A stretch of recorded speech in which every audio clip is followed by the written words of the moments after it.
아삽이라고 하는 사람은 시편에서 한 12편의 시를 쓴 사람입니다. 굉장히 탁월한 시인이라고 할 수 있고요. 또 하나님 언약궤 앞에서 재금을 켰던 사람입니다. 역대상 16장 5절 말씀해 보시면은 아삽은 우두머리다 표현하고 있고요. 하반절에 보면 비파수금탄 아삽은 재금을 힘있게 치고 재금을 치는 사람이다. 15장 19절 말씀에도 노래하는 자 헤만과 아삽과 에다는 놋재금을 크게 치는 자요 놋재금을 크게 치는 자다 표현합니다. 시편에서 12편의 시를 작시했고요. 그래서 시편 50편, 그다음에 70편, 73편에서 83편까지가 아삽의 시입니다. 지난 수요일 날 시편 50편 말씀을 가지고 우리가 묵상을 했었습니다. 묵상을 하면서 아삽의 시 가운데 하나를 선택해서 우리가 성가를 하고 계신 성가대 지휘자 모든 분들 또 하나님의 교회 섬기는 분들을 위해서 이 부분을 한번 생각하면 좋겠다 싶어서요. 73편 말씀을 묵상하려고 합니다. 특별히 이 사람은 음악적인 감각, 시적 감각 탁월하지만요. 거기에 더해서 역대하 29장 30절 말씀에 보면 이렇게 표현합니다. 히스기야 왕이 귀인들과 더불어 레위 사람을 명령하여 다윗과 선견자 아삽의 시로, 선견자 아삽이라고 표현합니다. 그러니까 믿음이 아주 충만한 사람이죠. 그래서 여호와를 찬송하게 하며 그들이 즐거움으로 찬송하고 몸을 굽혀 예배했다. 아삽이라는 사람은 다윗이 예배 드리는 데 있어서 어떻게 해요? 굉장히 중요한 역할을 했고요. 그가 지은 시가 예배 때 쓰였던 찬송으로 쓰였다 하는 것을 알 수 있습니다. 근데 이렇게 훌륭한 신앙생활을 했던 이 아삽은 우리가 생각할 때 이 사람은 시종일관 똑같았을 거야. 어려움도 없을 것이고 하나님 앞에서 늘 평탄한 길만 걸었을 거다 생각하는데 실제는 그렇지 못합니다. 자기에게도 큰 시험이 있었고요. 심지어 그 모습을 2절에서는 뭐라고 표현합니까? 나는 거의 넘어질 뻔하였고 나의 걸음이 미끄러질 뻔했다. 다윗 같은 경우는 한번 넘어졌잖아요. 거의 넘어졌다는 건 넘어지지 않았다는 거예요. 넘어질 뻔했다는 거고요. 미끄러질 뻔했다는 거예요. 미끄러지진 않았다는 거예요. 그런데 그 중요한 장면을 그래서 시편 73편에서 내가 왜 미끄러지지 않았는지, 왜 넘어지지 않았는지 그걸 설명합니다. 언제요? 오늘 본문 말씀은 바로 그 부분인데요. 그래서 결론을 놓고 생각해 볼 때요. 우리 신앙생활에서 진짜 중요한 것이 뭘까? 그것은 하나님의 섭리를 확신하는 겁니다. 하나님이 나에게 정한 길이 있다. 나는 이 길을 걷는 동안 하나님 나에게 선하신 분이고 선하게 행동하실 것이다. 내가 아무리 어려운 환난 속에 있어도 하나님은 나를 버리지 않을 것이다 라는 거예요. 그 믿음이 우리에게 있어야 됩니다. 창세기 45장 5절에 보면요. 우리가 요셉이라는 사람을 보게 되는데 사실 채색 옷 입고 아버지 품에 있을 때는 그야말로 괜찮았죠. 근데 형제들의 미움을 받고 안부를 물으러 갔다가 어떻게 됩니까? 그만 구덩이에 던져지고 나중에 노예로 팔리고 그런 후에 세월이 13년입니다. 감옥에 던져지고 굉장히 어려워요. 그런데 성경은 그 장면을 기록하면서 여호와께서 그와 함께 하심으로 형통하였더라 이렇게 표현합니다. 13년 동안 어둠의 길을 그가 걸어갑니다. 지륵 같은 밤을 지나가는데요. 그런데도 놀랍게도 그 길을 걸어가면서요. 요셉은 그릇되이 가지 않습니다. 이게 우리가 말한 대로 불의를 행하지 않아요. 의 가운데 있고요. 하나님과의 관계가 훼손되지 않습니다. 왜 그랬을까요? 그에게는 볕단의 꿈, 별들의 꿈이 있었기 때문입니다. 그래서 그는 하나님 앞에 살아가는 동안 이해할 수 없지만 이 일이 이루어질 거다 믿었고요. 그리고 흔들림 없이 그 길을 걸어갑니다. 그래서 오늘 읽은 창세기 45장 5절은요. 나중에 누가요? 자기 형제들을 만나고 난 후에 그리고 아버지 이제 누가 죽게 됩니까? 이제 야곱이 죽게 되고 그런 후에 이제 또 만나는 그 과정에서 그가 가지고 있던 소신입니다. 네. 걱정하지 말라는 게 근심하지 말고 한탄하지 말아라. 옛날에 그 일 너희가 나에게 잘못한 거로 생각하고 그렇게 생각하는데 그게 아니라 하나님이 생명을 구원하시려고 나를 먼저 당신을 앞서 보내기 위해서 그렇게 한 거다 하면서 어떻게 해요? 그 잘못을 사랑으로 덮어줍니다. 이거 굉장히 놀라운 모습이죠. 그래서 이 모습이 결국은 그로 하여금 어떻게 살게 합니까? 성실하게, 정직하게 하나님 앞에서 신전의식 가지고 살게 한 겁니다. 이것이 하나님의 섭리를 깨닫느냐 깨닫지 못하느냐의 차이예요. 하나님의 섭리가 있을 거다. 나를 일로 보낸 뜻이 있을 거다. 그리고 어떻게 견뎌낸 겁니다. 그 세월이 13년이에요. 아삽은 큰 시험에 듭니다. 어떤 시험이냐면요, 일반 소소한 일들이 아니라 악인들이 형통하고 왜 의인들이 어려움을 당하냐는 거예요. 아주 이 큰 주제 앞에서 묻고 싶었습니다. 악인들은 웃고 있는데 하나님의 백성들은 울고 있어요. 도대체 이 상황이 뭐냐는 거예요. 저들은 하나님을 모른다는 사람들이고 우리는 하나님을 알고 섬기는 사람들인데 도대체 하나님은 뭐 하고 계시냐는 거죠. 그래서 시편 73편은 하나님에 대한 일종의 아삽의 항의문입니다. 그가 미끄러질 뻔했고 그다음에 어떻게 넘어질 뻔했던 그 이유를 가지고 하나님 앞에 나간 겁니다. 이런 아삽의 모습을 통해서 오늘 우리는 몇 가지 생각하면서 은혜를 나누려고 합니다. 왜 악인은 형통하고 착한 사람은 안 됩니까? 라는 질문은 오늘 우리도 똑같이 던질 수 있는 질문입니다. 악인들은 하나님이 없다는 사람들로 하나님을 대적하지만 쥐야장천 대물림합니다. 뭐 거침이 없어요. 형통합니다. 이런 모습의 아삽이 질투를 넘어서 오늘 3절 말씀에 보면 이렇게 표현합니다. 이는 내가 악인의 형통함을 보고 오만한 자를 질투하였습니다. 질투까지 날 정도라는 거죠. 이거 뭐 하나님 앞에서 우리가 속으로 끌탕한다고 그러잖아요. 끌탕. 그냥 속에서 부글부글 끓어요. 이거 하나님 믿어봐야 소용없는 거 아니야? 양심적으로 살아야 나만 손해 아니야? 하나님 내게 관심도 없어 보이고 내가 의의 길을 걸어가도 양심껏 살아봐도 재난당하는 건 나고 양심이 밥 먹여주는 건 아닌 것 같은데 착하다고 인정받는 내게 유익이 도대체 뭐지? 우리 자녀들에게는 가난이 대물림되고 있는데 신앙이 아무 소용이 없는 거 아닐까? 이런 질문과 의문이 아삽에게 있었던 겁니다. 그런데 13절 14절을 보시면요, 이렇게까지 그의 신앙의 정도를 볼 수 있는데요, 뭐라고 표현합니까? 내가 내 마음을 깨끗하게 하며 내 손을 씻어 무죄하다 한 것이 실로 헛되도다. 나는 종일 재난을 당하며 아침마다 징벌을 받았도다. 여기 이 모습이 너무나 아름다운 모습입니다. 내가 내 마음을 깨끗하게 한다는 건 뭡니까? 하나님 앞에 제사 드리는데 문제가 없다는 거예요. 하나님 구약의 제사에서 늘 원했던 게 뭡니까? 마음의 중심이에요. 마음의 중심. 그런데 그걸 드리고 있어요. 내 마음을 깨끗하게 하며 내 손을 씻어 무죄하다. 그러면 의의 길을 걸어갑니다. 그러면서 그렇게 살아간 그게 헛되다는 겁니다. 마치 우리 심정을 대변해 주는 것 같고 이런 저런 곳에서 이런 모습을 보면 아마 이렇게 얘기할 겁니다. 요즘 베이징 우리가 말한 대로 올림픽을 하고 있는데 한국 선수를 보면 우리가 화이팅 하고 이렇게 격려할 수 있지 않습니까? 히브리서 12장의 믿음의 선진들을 보면서 우리가 화이팅을 외치는 것처럼 오늘 본문의 이 모습을 보면서도 이곳저곳에서 사람들이 격려하며 동조의 소리를 하는 것 같아요. 그래, 그건 우리가 고민했던 문제인데 그래, 그거 가지고 지금 올라가는구나. 한번 잘 문제를 한번 풀어봐. 하나님 앞에 갖고 나가봐. 이런 얘기입니다. 아삽이 갖고 있던 신앙과는 뭘까요? 1절입니다. 하나님이 참으로 이스라엘 중 마음이 정결한 자에게 선을 행하신다. 토부라는 이 단어는요, 좋은 것을 행하신다는 거예요. 우리가 말 구원을 행하신다, 모든 행복을 주신다, 이런 의미입니다. 마치 우리 심정을 대변해 주는 그런 모습이에요. 동서고금을 막론한 사람들의 심중에 있는 권선징악의 개념이 1절입니다. 하나님은 공의로우시고 정의롭기 때문에 착한 사람들은 잘 되게 하시고 악한 사람들은 하나님이 심판하신다. 아삽은 이런 하나님을 대상으로 그렇게 믿어왔고 그 하나님 앞에서 늘 찬양하면서 지휘를 했습니다. 근데 현실은 어때요? 속은 끌탕이에요. 바깥을 돌아다보면 누가 있어요? 악인들이 있어요. 악인들. 하나님 없다 하는 자들의 형통한 모습이 보이고 그것 때문에 고민이 큽니다. 아삽의 불만은 악인들이 하나님을 대적하고 짐승처럼 세상을 살아가는데 오히려 그들은 부를 대물림하고 형통한 현실적 상황에 대해서 도대체 이해가 되지 않고 납득이 안 되는 거예요.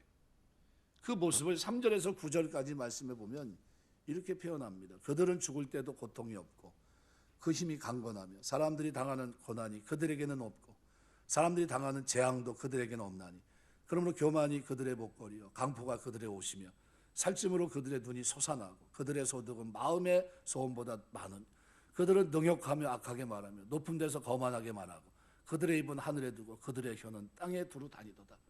이거 뭡니까? 교만한 사람, 그냥 하나님 없다 하는 사람의 형통한 모습이에요.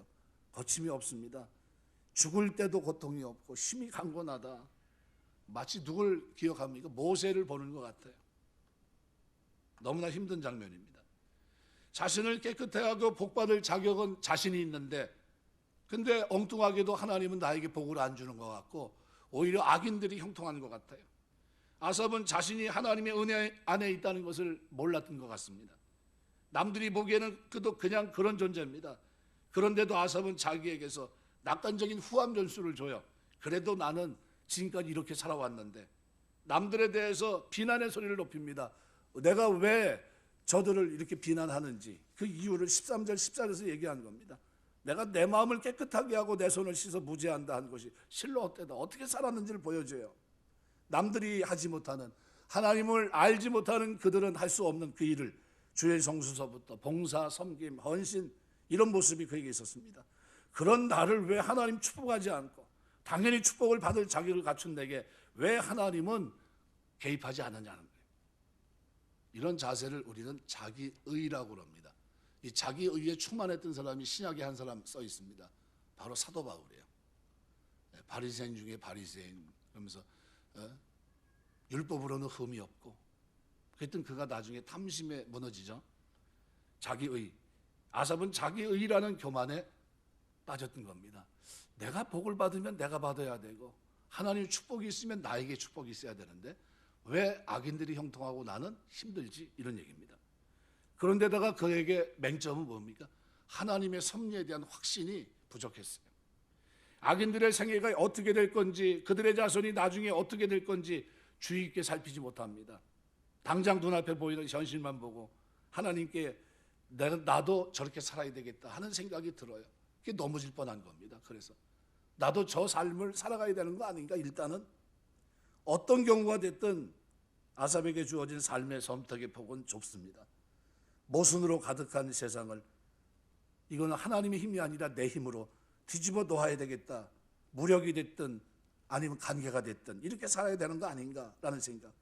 아니면 이와 같은 세상, 잘못된 세상 현실을 도피하고 살든지 막 살든지 둘 중에 하나입니다. 그런데 아삽은 이런 기류에 쓴 그 자리에서 바른 길을 선택합니다. 의의 길을 선택합니다. 그 길이 뭐냐 하면 바로 하나님 앞에 이 문제를 가지고 기도하는 거였어요. 그래서 우리 신앙생활에 진짜 중요한 건 뭐죠? 해결되지 않는 미안의 숙제 같은 이런 문제는요, 하나님 앞에 나가서 기도하게 되시길 주 이름으로 축원합니다. 아삽이 기도하지 않았다면 어떻게 됐을까? 그는 미끄러지고 넘어졌을 겁니다. 그도 실패한 인생이 되고 말았을 거예요. 그 직분이 그에게서 무너졌고 그 자손들은 말할 것도 없었겠죠. 그런데 그에게 이 고민, 딜레마 같은 이 고민을 풀기 위해서 그가 성전에 그 문제를 가지고 기도의 자리로 나갑니다. 악인의 형통과 선한 사람들이 당하는 고난, 여기에 대한 하나님의 무응답, 하나님의 무관심, 이것이 아삽을 괴롭혔던, 그의 찬양을 무겁게 만들었던 원인입니다. 그래서 16절에는 이렇게 표현합니다. 그때 그 상태를 내가 어쩌면 이를 알까 하여 생각한 적 그것이 내게 심한 고통이 되었더니. 무슨 말입니까? 머리가 지끈지끈한 거예요. 이게 머리에서 떠나질 않습니다. 이게 도대체 뭐지? 이건 해결 방법이 없는 건가? 라는 거죠. 생각할수록 머리가 아프고 딜레마에 빠지는 것 같아요. 그래서 아삽은 하나님 앞에 한번 따져보기로 합니다. 납득할 만한 하나님 설명이나 대답이 없다면 지휘는 하긴 하겠지만 넘치는 기쁨 또는 감사함으로 지휘할 수 없다는 거예요. 하나님 나에게 주신 직분을 감당하긴 하겠지만 그러나 마지못해 하는 거죠. 예배 때마다 찬양하는 아삽의 찬양 대원들 중에는 아마 아삽이 갖고 있던 이 질문을 똑같이 갖고 있었을 겁니다. 이렇게 열심히 하나님 찬양하고 봉사하는데 왜 나는 안 되고 그것도 모자라서 내 자식들은 왜 이렇게 형편없을까? 뭐 때문에요? 자기의. 내가 이렇게 했으면 하나님 이렇게 해줘야 되는 거 아닙니까? 라는 거죠. 묻고 싶고 따지고 싶은 말들이 많은데 그냥 꾹 참아요. 아삽뿐만이 아니라 찬양대원도 마찬가지겠죠.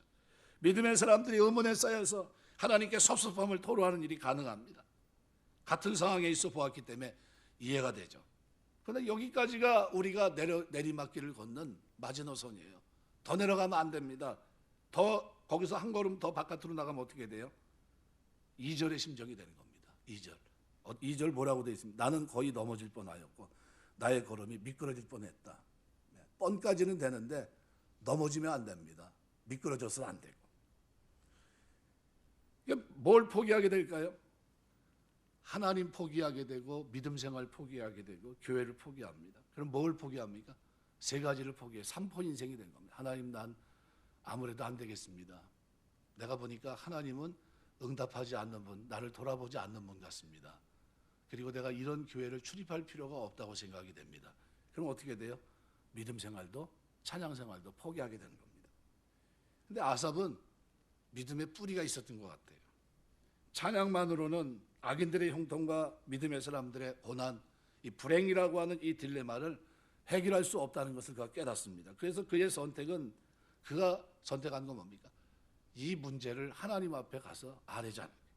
성전에 들어가 기도하는 겁니다. 그래서 오늘 17절에 보면 이렇게 표현합니다. 하나님이 성소에 들어갈 때야 그들의 종말을 내가 깨달아. 누구의 종말입니까? 그들은 누구예요? 3절에서 9절까지 기록되어 있는 악인들의 종말입니다. 그들의 끝을 어디에 갔을 때요?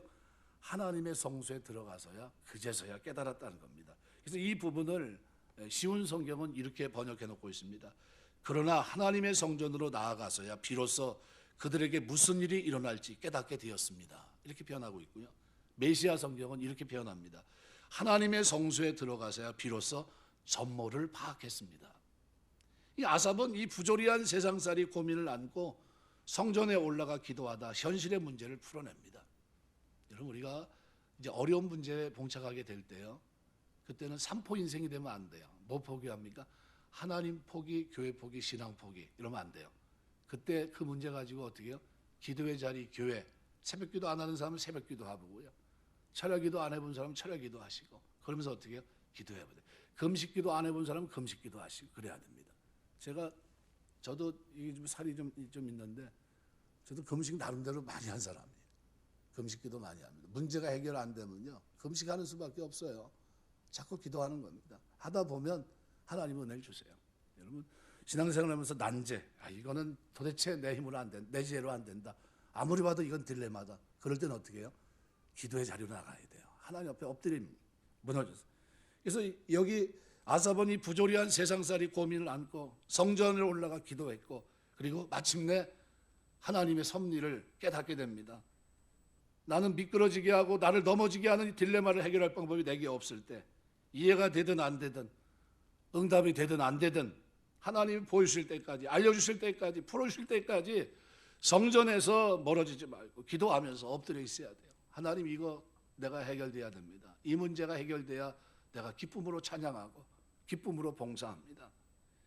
예수님 발치를 떠나지 않던 마리아, 누가복음 10장 39절에 예수님의 말씀을 듣겠다고 거기 앉아 있어요. 2000년 전에 그 모습이 어떤 모습이었을까요? 그거는 오바한 모습입니다. 오바. 무슨 얘기입니까? 그를 가르치지 않았던 때 여인들이, 그죠? 누구 앞에요? 예수님 발 앞에서 말씀을 듣고 있는 그 모습은 마르다가 볼 때, 누이가 볼 때도 어떻게 해요? 그건 아니다 싶었어요. 빨리 나와라. 우리가 손님이 왔으니까 손님 대접해야 되는 게 맞지 않냐. 이게 정당성 있는 얘기입니다. 근데 예수님은 그 앉아있는 마리아에게 저가 좋은 편을 택했으니 빼앗기지 아니하리라 하면서 축복하는 장면이 나옵니다. 성전에 엎드려서 하나님 앞에 무릎 꿇고 기도하는 건요, 좋은 편을 택하는 겁니다. 여러분, 신앙생활하면서 어려울 때마다 하나님 앞에 엎드려 기도하는 여러분 되시길 주의 이름으로 축원합니다. 하나님 떠나고 믿음 떠나고 교회 떠난다고 인생 문제가 해결될까? 아니요. 그만 망하고 맙니다. 모든 일에는요, 하나님의 섭리가 있습니다. 빨리 해결된다고 능사가 아니고 석한응답만 요구될 문제가 아닙니다. 하나님의 섭리가 이루어질 때까지, 하나님의 섭리가 나에게 나타날 때까지 견디는 힘을 달라고 하나님 앞에 성전에서 기도하면서 하나님 바라봐야 됩니다. 세상으로 다른 방법 찾아가지 말고 믿음으로 기도하는 그 자리에 오늘 저와 여러분이 있게 되시길 주의 이름으로 축원합니다. 이 하나님의 처분을 기다리면서 하나님이 나를 낮추면 낮아지고 때리면 맞고, 그러면서 성전에서 기도하는 자세로 엎드려야 됩니다. 다른 데로 도망가지 말고 다른 곳에 숨을 곳도 없습니다. 한 노인이 산책길을 걷고 있는데, 이분이 젊은 시절에는 말 그대로 사회개혁운동을 하려고 했던 저명인사였는데, 산책길에서 그를 알아본 젊은이가 그에게 존경의 모습으로 목례를 건넵니다. 그러면서 이런 질문을 해요. 지금까지 걸어오신 이 행적을 제가 알고 있는데 지금까지 어떤 길을 걸어오셨습니까? 라고 이 질문을 던지니까 노인이 자기의 삶을 이렇게 생각해 보면서 이런 대답을 합니다. 내가 젊었을 때는 하나님께 세상을 변화시킬 힘을 달라고 기도를 했지. 자기 젊었을 때는 세상을 변화시키기 위해 달려갔다는 겁니다. 근데 인생이 얼마나 덧없는가를 조금씩 깨닫게 되었던 중년에는 이제는 가족과 친구들이 나와 함께 평안히 살 수 있도록 가족, 친구 이런 사람을 저우 소중하게 한 사람만 있으면 좋겠다 하는 마음을 가지고 기도했다는 겁니다. 그런데 인간의 우둔함을 깨달은 지금은 이제 나이가 지긋해서 산책길을 걷고 있는 그는 지금 기도하는 기도는 그 어떤 변화보다도 나를 변화시켜달라는 기도를 드리고 있다네 라고 얘기합니다. 아마 처음부터 이런 기도를 드렸다면 아마 내 인생은 달라졌을 거네. 무슨 얘기입니까? 사회 변혁을 위해서, 가정의 평안을 위해서 했지만 진짜 중요한 거는 내가 제일 먼저였는데, 내가 확신 속에 거하면서 하나님과 바른 관계 속에서 살아가는 게 중요했는데 그거를 이제서야 기도드리고 있다는 거예요. 늙어서. 이 인생의 질문을 가지고 성전에 올라가서 기도한다면 우리 믿음 생활이 좀 달라질 줄 믿습니다. 왜요? 우선순위가 바르게 정립이 되니까. 이 아삽은 하나님 앞에 기도하다가요, 그래서 섭리를 깨닫게 됩니다. 그래서 오늘 아삽이 드렸던 기도 응답을 주셨는데 18절에 보면 이렇게 표현합니다. 주께서 참으로 그들을 미끄러운 곳에 두시며 파멸에 던지시니. 그들이 누굽니까? 앞에서 말 그대로 형통한 그들입니다. 악인들은 어느 정도 어떻게 미끄러질까? 19절에 보니까요, 졸지에 놀랄 정도로, 경악할 정도로 미끄러지듯 파멸합니다. 그들이 어찌하여 그리 갑자기 황폐되었는가? 놀랄 정도로 그들은 전멸하였나이다.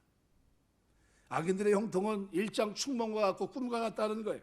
모래에 세워진 시시한 신기루 같은 겉만 번지르한 건물에 불과합니다. 그래서 20절에 보면요, 주여 사람이 깬 후에는 꿈을 무시함 같이 주께서 깨신 후에는 그들의 형상을 멸시하시리이다.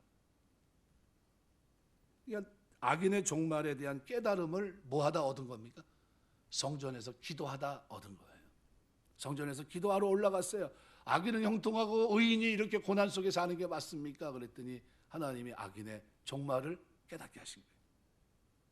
악인의 형통이 얼마나 가겠느냐? 산이 높으면 얼마나 높겠느냐? 높으면 그만큼 골이 깊다. 졸지에 미끄러질 순간이 온다 라는 깨달음이 아삽에게 옵니다. 이 아삽이 그걸 깨닫게 되니까 그렇구나, 그 입에서 하나님에 대한 죄송함으로 탄성이 터져 나옵니다. 일종의 이런 탄성입니다. 하마터면 하나님의 본심을 제가 모를 뻔했습니다. 하나님의 공의로우심을 내가 놓칠 뻔했습니다. 죄송합니다. 하나님은 선하신 분이고 공의로우신 분이고 착한 이들을 선대하시고 믿음을 귀하게 보시는 분입니다. 그 하나님의 사랑, 인도, 보호, 축복하심을 하마터면 놓칠 뻔했고 넘어질 뻔했고 그것 때문에 미끄러질 뻔했습니다. 성전에서 기도하면서 이제 비로소 하나님의 본심을 내가 깨닫게 되니 감사합니다. 눈에 보이는 게 전부가 아니었습니다. 하나님의 상선 징벌에 물레방아는 천천히 굴러가지만 물레방아 바퀴가 천천히 찌어가면서 알곡과 쭈꺼기를 다 구별하는 것 같습니다. 이런 사실을 하마터면 놓치고 내가 미끄러질 뻔했습니다. 그러면서 어떻게 해요? 하나님 앞에서 감사 찬송 드립니다. 결국 73편에서 그가 내린 결론이 뭡니까?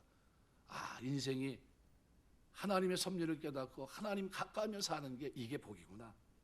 그래서 73편 28절에 말합니다. 하나님께 가까이함이 내게 복이라. 내가 주 여호와를 나의 피난처로 삼아 주의 모든 행적을 전파하리다.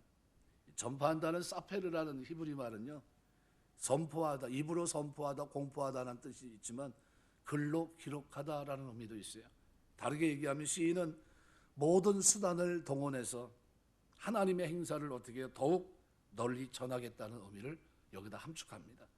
입으로 하나님의 행사를 선포하면 물론이고 글로써 후대 사람들에게 전파하겠다. 뭐를 전파하겠다는 겁니까?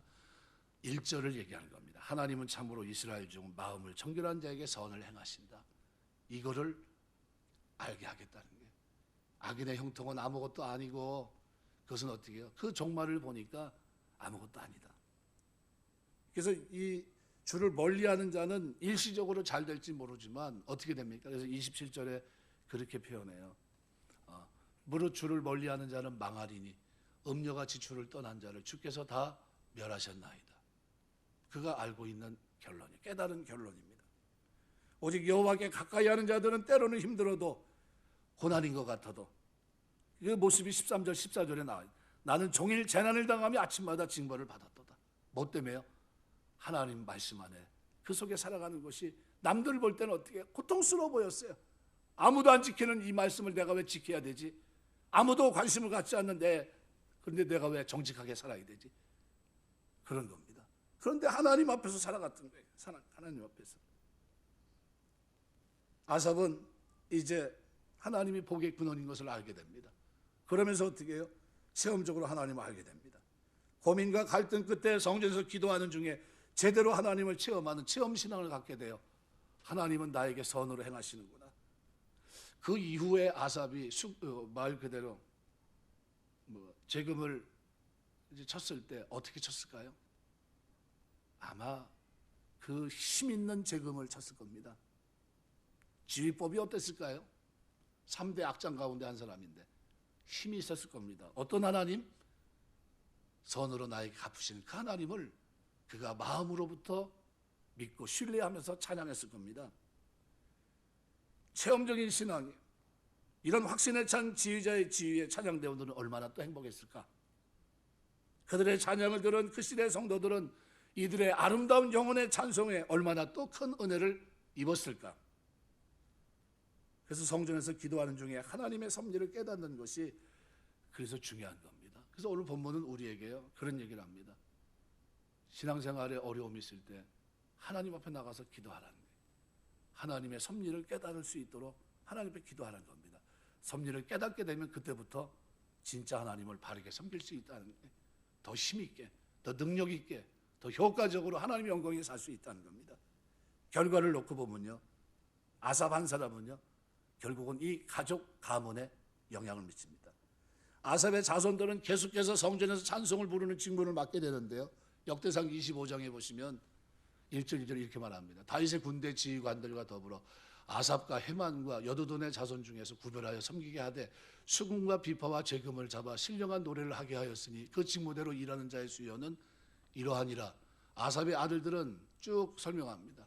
아삽의 지휘 아래 왕의 명령을 따라 신령한 노래를 하며, 그런데 이 아삽의 후손들이요, 에스라 2장 41절에 보면 노래하는 자들은 아삽 자손이 128명이요. 또 느헤미야 7장 44절 포로기 후에 와가지고 이제 성전을 건축하고 하는 과정에서도 찬양을 부르는데요, 노래하는 자들은 아삽 자손이 148명. 이 사람 뭐 하는 사람들입니까? 예, 하나님의 성전 기공식 때 찬송을 불렀던 그들입니다. 아삽은 더 이상 흔들리지 않는, 미끄러지지 않는, 넘어지지 않는 그 신앙을 가지게 됐고, 그 신앙을 후손들에게 물려줬다는 거예요. 내가 살고 내 자녀가 살 수 있는 길은 내가 신앙의 확신 속에 있어야 된다는 거예요. 바둑에서 그런 얘기합니다. 아생연호 살타라는 말이 있어요. 두 집 날고 살아야 상대방 집에 들어가서 부시고 깨서 이길 수 있어요. 무슨 말입니까? 내가 살아야 내 자식도 살릴 수 있다는 겁니다. 내 신앙이 깨어있고 하나님의 섭리를 알아야 내 자녀도 섭리 가운데 살 수 있는 길을 제시할 수 있다는 거예요.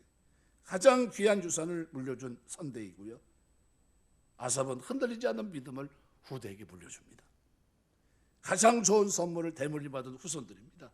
성전에서 모든 문제를 기도의 틀에 놓으면 결과가 좋아요. 그래서 성전 기도는 센 겁니다. 성전 기도는 세요. 집에서 기도하는 것도 물론 중요하지만요, 하나님의 교회에 와서 기도하는 것 너무나 좋아요. 너무나 좋아요. 한번 일부 예배 때 제가 얘기했는데 한번 따라서 하시죠. 성전 기도는 반드시 응답된다. 저는 성전 기도할 때만 그렇게, 내 눈과 귀가 여기 있느니라, 이 말씀이 늘 좋아요. 내 눈과 귀가 여기 있느니라, 이 말씀을 가지고 나가야 돼요. 내가 조금 전에도 이충영 집사님 이제 암 표적 치료를 하시는 분입니다.